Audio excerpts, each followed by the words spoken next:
ജീത്തുവിന്റെ ചിത്രത്തിൽ ആസിഫും അപർണ ബാലമുരളിയും ജനുവരി മധ്യത്തിൽ ചിത്രീകരണം. സൂപ്പർ ഹിറ്റ് കൂട്ടുകെട്ടായ ആസിഫ് അലിയും അപർണ ബാലമുരളിയും വീണ്ടും ഒരുമിക്കുന്നു. ജീത്തു ജോസഫ് സംവിധാനം ചെയ്യുന്ന ചിത്രത്തിൽ ആസിഫ് അലിയും അപർണ ബാലമുരളിയുമാണ് നായകനും നായികയും. Sunday holiday, BTech, Thrissur Peroor Kliptham, Kishkindhakandam എന്നീ ചിത്രങ്ങൾ ഇരുവരും നായകനും നായികയുമായി. 2018 കാപ്പ എന്നീ ചിത്രങ്ങൾ ഒരുമിച്ച് അഭിനയിച്ചിട്ടുണ്ട്. കൂമന്റെ വിജയത്തിനു ശേഷം ആസിഫ് അലിയും ജീത്തു ജോസഫ് ഒരുമിക്കുന്നു എന്ന പ്രത്യേകത കൂടിയുണ്ട്. കൂമൻ പോലെ ക്രൈം ത്രില്ലർ ഗണത്തിൽപ്പെടുന്നതാണ് ചിത്രം. ചിത്രത്തെക്കുറിച്ചുള്ള കൂടുതൽ വിവരങ്ങൾ അണിയറ പ്രവർത്തകർ വൈകാതെ പുറത്തുവിടും. ജനുവരി മധ്യത്തിൽ ചിത്രീകരണം ആരംഭിക്കാനാണ് തീരുമാനം. താമർ രജനിയും സംവിധാനം നിർവഹിക്കുന്ന ചിത്രത്തിൽ ദുബായിലെ ലൊക്കേഷനിലാണ് ആസിഫ് അലി. താമർ ചിത്രം പൂർത്തിയാക്കിയ ശേഷം ജീത്തു ജോസഫിന്റെ ചിത്രത്തിൽ അഭിനയിക്കും. കിഷ്കിന്ധകാണ്ഡമാണ് ആസിഫ് അലിയും അപർണ ബാലമുരളിയും നായകനും നായികയുമായി അവസാനം റിലീസ് ചെയ്ത ചിത്രം. ആസിഫ് അലിയുടെ കരിയറിൽ ഏറ്റവും വലിയ വിജയം നേടിയ കിഷ്കിന്ധകാണ്ഡം ദിൻജിത്ത് അയ്യത്താനാണ് സംവിധാനം ചെയ്തത്. ആസിഫിനും അപർണയ്ക്കൊപ്പം വിജയരാഘവനാണ് ചിത്രത്തിൽ ശക്തമായ പകർനാട്ടം നടത്തിയ മറ്റൊരു താരം. Jagdish, Ashokan, Nishan, major Ravi, Shebin Benson, Kottayam Ramesh, Bilas ചന്ദ്രാസൻ, master Aarav, Jibin Gopinath തുടങ്ങിയവരാണ് മറ്റ് താരങ്ങൾ. ഗുഡ്വിൽ എന്റർടൈൻമെന്റ്സിന്റെ ബാനറിൽ ജോബി ജോർജാണ്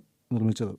നായികയുമായി അവസാനം റിലീസ് ചെയ്ത ചിത്രം. ആസിഫ് അലിയുടെ കരിയറിൽ ഏറ്റവും വലിയ വിജയം നേടിയ കിഷ്കിന്ധകാണ്ഡം ദിൻജിത്ത് അയ്യത്താനാണ് സംവിധാനം ചെയ്തത്. ആസിഫിനും അപർണയ്ക്കൊപ്പം വിജയരാഘവനാണ് ചിത്രത്തിൽ ശക്തമായ പകർനാട്ടം നടത്തിയ മറ്റൊരു താരം. Jagdish, Ashokan, Nishan, major Ravi, Shebin Benson, Kottayam Ramesh, Bilas ചന്ദ്രാസൻ, master Aarav, Jibin Gopinath തുടങ്ങിയവരാണ് മറ്റ് താരങ്ങൾ. ഗുഡ്വിൽ എന്റർടൈൻമെന്റ്സിന്റെ ബാനറിൽ ജോബി ജോർജാണ് നിർമ്മിച്ചത്.